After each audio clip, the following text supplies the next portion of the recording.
Hey, So, you want to know something that you hate and I love? Halloween. Halloween. Yeah, that's what I'm dressed as, is somebody who cares about Halloween. You're dressed as someone who cares about Halloween. That's my disguise this episode. Tell me what that outfit entails. I don't know. It's more internal. It's more in. You can feel it, though. You can feel my joy about Halloween.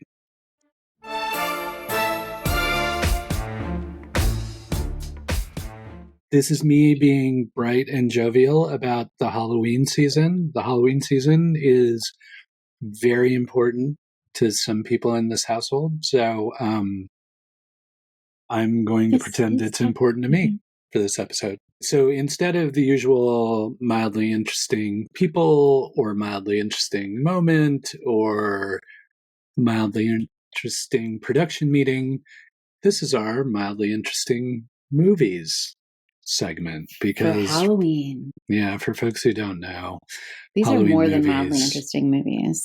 Yeah, they play a big role in the household around here. So I don't have much to contribute, but Cami has a ton to contribute, so I may just sit here and stare blankly at the screen. I have exciting ways for you to contribute. Don't worry. Oh, cool. I'm not sure how much of the Halloween genre. It's not even a Halloween. I love horror movies and I watch horror movies year round. But what I want to talk about right now is there are some zombie movies. I love zombie movies.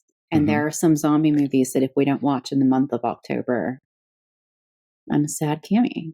And I was trying to think about what those zombie movies are, the ones that you and I watch every year, time and time again. And I wanted to share them in no particular order with our mildly interesting listeners. Do you like zombie movies? Do you like them? He doesn't really care. He'll watch them with me and that's fine. But what I need is someone else who loves zombie movies to be like, Cami, you are missing the obvious. What is your favorite zombie movie? Please let me know. Share it in the comments. Come and talk to us on Instagram. I don't care. I need more zombie movies. This list is not long enough. Please help. Well, and here, through the magic of editing, we haven't even told you our zombie movies yet. We're just asking you to tell us your zombie movies, and then you'll get to find out if they're already on our list. He's better at this stuff than I am. Tell me your favorite zombie movies. Make me zombie happy. Yeah, and let's see if we hit some of your favorite zombie movies. You'll need to pay attention because Cami has a lot. But put them in the comments. We'll see who gets the most votes. I only picked 8. I narrowed it down to 8 zombie movies. I mean, this is not like picking your favorite musical, but it could be close. It's better. Zombie movies are amazing. So when you say zombie, does it have to be classic zombie, or can it be something other than what we think of as traditional kind of brain-eating zombie people thing?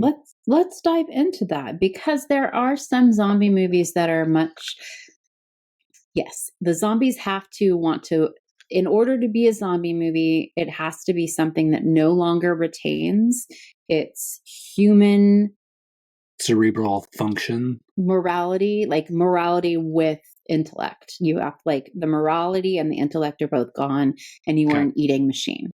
Okay. Yeah. So it doesn't have to be a traditional zombie movie, and not all of them are stupid, but these are I've noticed something in more recent zombie movies, like older zombie movies.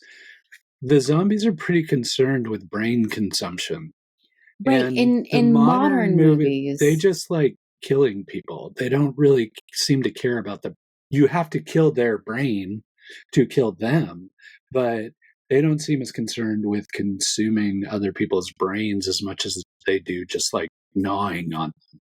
Let's before we jump into my zombie movie love, let's talk about a great example of that, of the modern day switch up of zombies. There is a television series that was based on a comic book called iZombie, and it was really well done. The zombies retained their intellect and morality unless they were starved, but they specifically had to eat human brains. So you have some zombies who are very much normal everyday people, ish, except they, their hair has gone completely white, so they have to dye it. They can't get a tan, and they have to consume human brains, and they can only taste things when they're spicy. But they exist within society. They exist within society. Okay. But they're hidden. So it's like vampires, right? You've got zombies who are pretending to be humans so that they can continue to live a normal life. But then you've also got the zombies who are like eating people and selling human brains out of the back of a butcher shop. Yeah. And then you've got people who are like raising zombies like cattle, keeping them locked up in pens so that they are, in fact, the slobbering, mindless zombies that we think of when we think of zombies of old. So this is but these folks are functioning. They're not like... They're functioning as long as they're not starved. If you starve them of brains, then they deteriorate to a mindless zombie state, and they're just violent and aggressive, and they eat brains and don't know what else to do. But as long as they are on a steady diet of brains, some of them are procured ethically, some of them are procured unethically. So it was an interesting twist on the whole zombie thing, and it had some really fantastic actors in it whose names I don't remember, but the guy with the really amazing eyebrows and cheekbones? Jake Gyllenhaal? No, his eyebrows are better than Jake Gyllenhaal. The guy who plays Spock? No, I'll get names later. Anyway, iZombie is a great, fun comic romp with also some seriousness, fun character development, great actors, and the primary character is a white woman, so it's not like they're being racially sensitive, but most of the other primary characters are not. It's not just a bunch of like straight white folks. It's a bunch of straight folks. But that's a series. This is a series, and it's done being made now. But it was super enjoyable, and it's based on a comic book. But these are going to be movies that we're recommending to people. Yes, I mentioned that because you were talking about like the traditional zombie versus non-traditional zombie. I embrace finding other zombie lore and culture, just like vampire storytelling has evolved over the years. I really believe that. Yeah. Has it really? Vampires don't sparkle. You're making fun of me. I said evolved. Oh. I didn't say improved. Cool. You can evolve. Fair. You can evolve for the worse. Okay. So these are in no particular order the zombie movies that Cami has to watch every October. Okay. There are 6 or 7 of them. The first one we're going with is Dawn of the Dead, and I want to specify the Ving Rhames version. With Sarah Polley and Ving Rhames. Yeah, the modern reboot. Which was directed by Zack Snyder. Oh, it was? I think so, yeah. This explains some things. It is horrific. It is gory. It is disgusting. It is a fun romp, and I watch it. Sometimes I just need to watch it. Sometimes I'm just like, I need to watch people like, build a big military vehicle out of a mall van. And it did have some AT&T. It had some it had some A-Team to it, not some AT&T. Yeah, not sponsored. No. The second on the list, again, no particular order because this might be at the very top of the list for all time, is Shaun of the Dead. Simon Pegg, Nick Frost, and the third individual whose name I frequently heard, Edgar Wright. Edgar Wright directed it, yeah. Edgar Wright directed it, and it is the standard to which I hold all joyful zombie movies. Yeah, it's a comedy. It's an action comedy zombie. It's a dark comedy, but it's a comedy. The third, The Dead Don't Die, which is a much newer zombie movie. Jim Jarmusch, right? I believe so, yeah. With Adam Driver and Bill Murray. And I love Adam. My love of Bill Murray, I think, is well known. I don't feel comfortable discussing my love of Adam Driver because I don't want to be like John Oliver and make people uncomfortable. Right. But Adam Driver is fantastic in that movie. Bill Murray shines as always. And Chloe Sevigny, yes, is fantastic in the movie as well. Next, Train to Busan. If you have not seen the movie Train to Busan, it's a Korean zombie movie. And I will watch it again and again and again. It has some of the best crowd zombie scenes I've seen in any movie. And it's just nonstop, tugs at your heart, makes you angry. You're rooting for the right people. You get to hate people, like almost out of the gate, you get to hate people. It's fantastic. This is interesting because like Train to Busan and Dawn of the Dead both have runners in them. Yes, they have the sprinting zombies. Yeah, and Shaun of the Dead, they're just really the rambling zombies. Yeah. Also in Shaun of the Dead, they retain their primal instincts. So that was one of the movies where they're like, if they have habits, they continue those habits. Which was mirrored also in The Dead Don't Die. Right. Yeah. Like when Iggy Pop goes for coffee. Mm-hmm. Coffee and cigarettes. Yeah. Next one, no surprise to anyone, Zombieland, another Bill Murray moment. Zombieland is a phenomenal movie. It's super fun. I'll watch it again and again. I don't care for the second one. It was fine, but I was like, if you're going to make a sequel to something iconic like that, like if they made a sequel to Shaun of the Dead, I'd probably not like it either. Right. Some things tell the story they need to tell and should be done with it. I agree. And then if you really want to cry and be sad and hate the world, I Am Legend is one of the most powerful and moving zombie movies that has ever been made. I will cry at that movie like it's not a zombie movie. I mean, just the relationship that Will Smith develops with his puppy and his mannequins. And that one's hard. I Am Legend, I'll watch it every year, but it is hard to watch. It is gut-wrenching. It reminds me of World War Z and the level of feelings that you get. You really get involved with those characters. I was going to bring up World War Z because my primary complaint against I Am Legend and World War Z is the zombies are largely computer animated zombies. Yeah. They're not real humans, or they're enhanced humans by computer animation. And it's really the human performances are great. But I agree with you on this.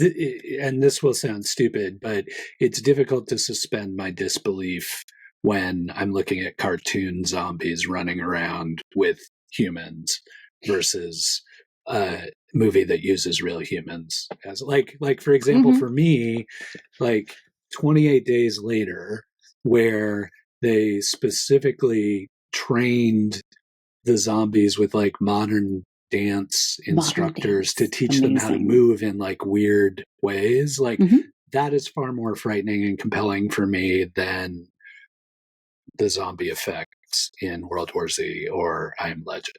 It's funny that you should mention 28 Days Later, because 28 Days Later is next on my list, second to last. Yep. 28 Days Later, just amazing performances all around.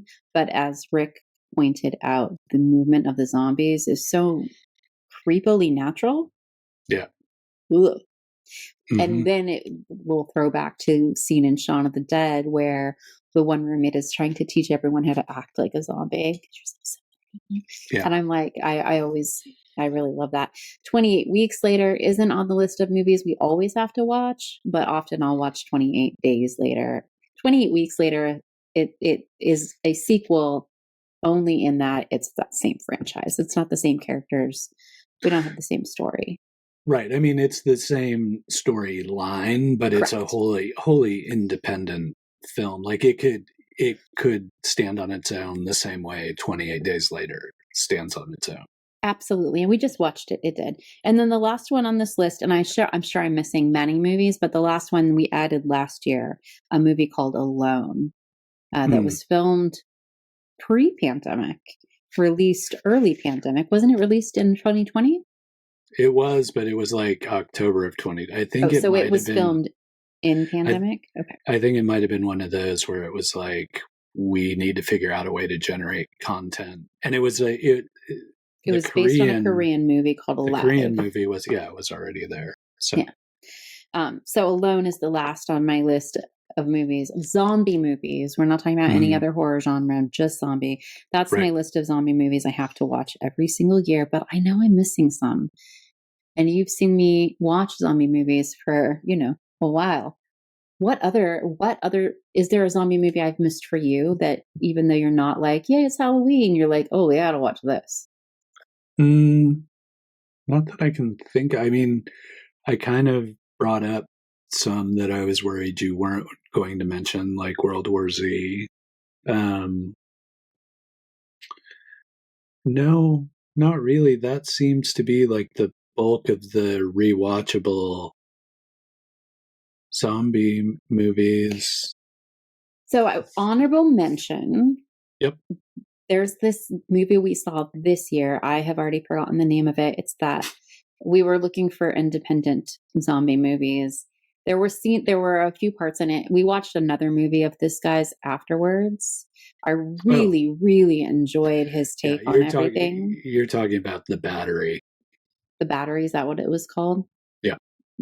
The one but with it's not that kind of falls into it's not clearly a zombie movie. Like it could be something else, but yes, it is very zombie-ish. It has a zombie dynamic to it for sure. Yeah. So that's my list of zombie movies that I think we need to watch. Okay. So thank you. Thanks for your interest in zombies and brains, and we'll catch you next time on another episode of Mildly Interesting Movies and People and Stuff. Goodbye.